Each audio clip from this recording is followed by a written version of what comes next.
Assalamualaikum warahmatullahi wabarakatuh. Alhamdulillahirabbil alamin. Pertama-tama kita ucapkan puji syukur kepada Allah Subhanahu wa taala dan juga ucapan terima kasih kepada Ibu Hania Hanafi selaku dosen pengampu mata kuliah Sistem Politik. Dan kami dari kelompok 4 pertama-tama akan memperkenalkan diri terlebih dahulu. Yang pertama, saya sendiri Raffi Falana Nurdoni dengan absen belakang 0026. Dan ini teman saya. Perkenalkan, nama saya Razik Rabani Makarim dengan NIM belakang 033 dari Ilmu Politik 2A. Perkenalkan, saya Fathan Abu Ahmad Reskian dari kelas Ilmu Politik 2A dengan absen akhir 010. Dan ini teman saya. Perkenalkan, saya Rafa Raditya dari kelas Ilmu Politik 2A dengan absen nomor belakang dengan NIM belakang 0018. Dan ini teman saya. Perkenalkan, nama saya Muhammad Farhi Suwandi dengan NIM belakang 039. Dan pada kesempatan ini juga kami akan membahas mengenai pengaruh ekonomi terhadap sistem politik di Indonesia.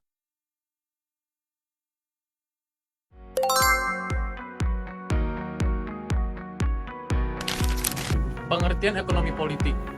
Ekonomi politik adalah studi tentang hubungan antara kekuasaan politik dan kebijakan ekonomi dalam suatu negara. Indonesia ekonomi politik mencakup bagaimana keputusan pemerintah, elit politik, dan aktor-aktor ekonomi saling mempengaruhi dalam pembentukan dan pelaksanaan kebijakan publik yang berdampak pada distribusi sumber daya dan kesejahteraan masyarakat. Lalu yang kedua, kita akan membahas sejarah ekonomi politik Indonesia. Yang pertama ada pada era kolonial, yaitu pada tahun 1945. Pada masa kolonial, sistem ekonomi di Indonesia dirancang untuk melayani kepentingan penjajah Belanda. Tanah dan sumber daya dikuasai oleh kolonial dan perusahaan asing. Sementara, rakyat Indonesia sebagian besar hidup dalam kemiskinan. Ekonomi politik pada masa ini sangat eksploitatif dan tidak berpihak pada rakyat pribumi. Kedua, pada Orde Lama, yaitu setelah kemerdekaan Indonesia menerapkan ekonomi yang sangat dipengaruhi oleh nasionalisme dan semangat anti-kolonial. Presiden Soekarno menekankan kemandirian ekonomi dan kontrol negara atas sumber daya strategis. Namun kebijakan ekonomi yang terpusat dan populis ini tidak disertai dengan manajemen yang efisien, menyebabkan krisis ekonomi di akhir pemerintahannya. Yang kedua, pada era Orde Baru. Di bawah kepemimpinan Soeharto, Indonesia memasuki era pembangunan ekonomi yang lebih stabil namun otoriter.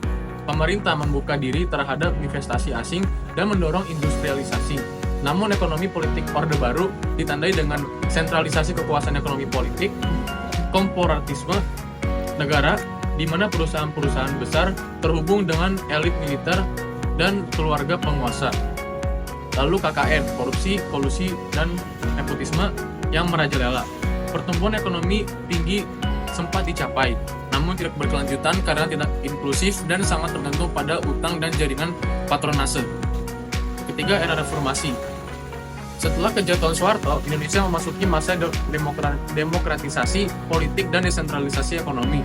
Beberapa ciri ekonomi politik era reformasi antara lain kebebasan politik dan media meningkat, desentralisasi fiskal memberi lebih banyak kekuasaan kepada pemerintah daerah, liberalisasi ekonomi namun dengan kesetimpangan yang masih tinggi. Namun tantangan baru juga muncul, seperti politik uang, oligarki, dan politik transaksional, di mana elit bisnis dan politik saling bergantung untuk mempertahankan kekuasaan dan sumber daya. Lalu ada aktor utama dalam ekonomi politik Indonesia. Yang pertama, pemerintah pusat dan daerah. Yang kedua, oligarki ekonomi. Yang ketiga, partai politik. Yang keempat, lembaga keuangan internasional seperti IMF, Bank Dunia. Lalu, masyarakat sipil dan media.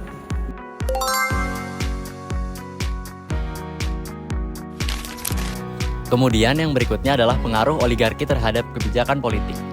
Nah, oligarki itu adalah suatu sistem pemerintahan atau kekuasaan yang dikendalikan oleh sekelompok elit politik, elit militer, atau elit ekonomi yang memiliki kekuasaan besar dan mempengaruhi keputusan penting negara. Nah, sistem oligarki ini memiliki beberapa dampak negatif. Dampak negatif yang pertama adalah melemahkan demokrasi, karena membatasi partisipasi publik dan akuntabilitas. Kemudian, dampak negatif yang kedua adalah ketimpangan ekonomi, karena para elit akan menguasai sumber daya dan memperlebar kesenjangan. Kemudian, dampak negatif dari oligarki yang ketiga adalah korupsi, karena maraknya nepotisme dan penyalahgunaan kekuasaan. Kemudian, dampak oligarki yang keempat adalah lemahnya institusi, karena independensi lembaga negara akan tergerus. Kemudian, dampak negatif dari oligarki yang terakhir atau yang kelima adalah hambatan pembangunan, karena kebijakan akan menguntungkan para elit, bukan para rakyat.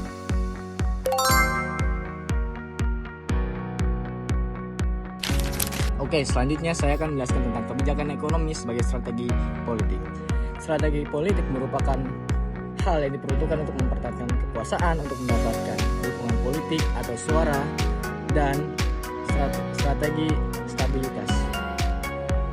Contohnya saja dengan membangun infrastruktur, memberi program sosial, dan memberikan subsidi. Strategi ini diperuntukkan bukan hanya untuk rakyat, akan tetapi untuk pemerintah saja, pemerintah juga. Di mana dengan memberikan hal-hal tersebut, pemerintah akan terbentuk citra baik di masyarakat.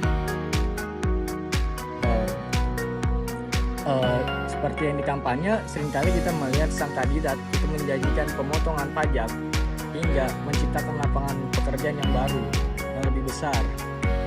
Oleh karena itu, kebijakan ini diperuntukkan untuk meningkatkan pendukung pada suatu daerah dan memperlemah suara oposisi melalui distribusi anggaran.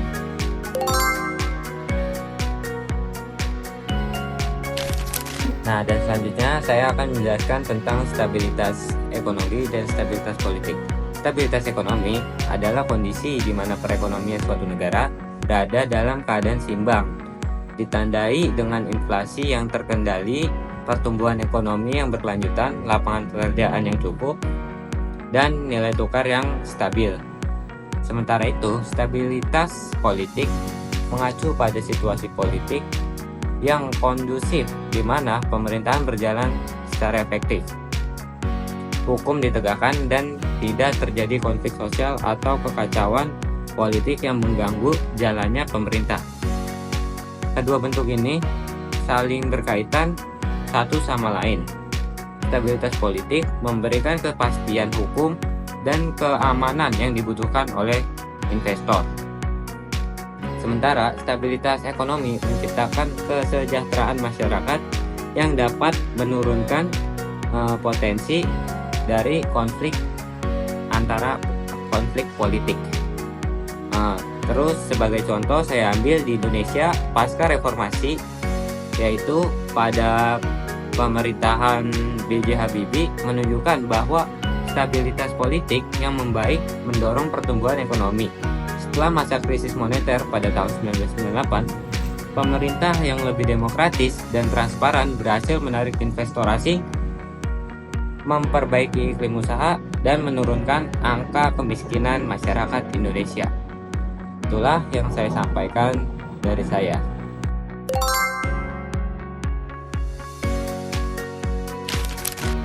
Oke, saya akan menjelaskan dampak globalisasi terhadap kondisi ekonomi politik di Indonesia.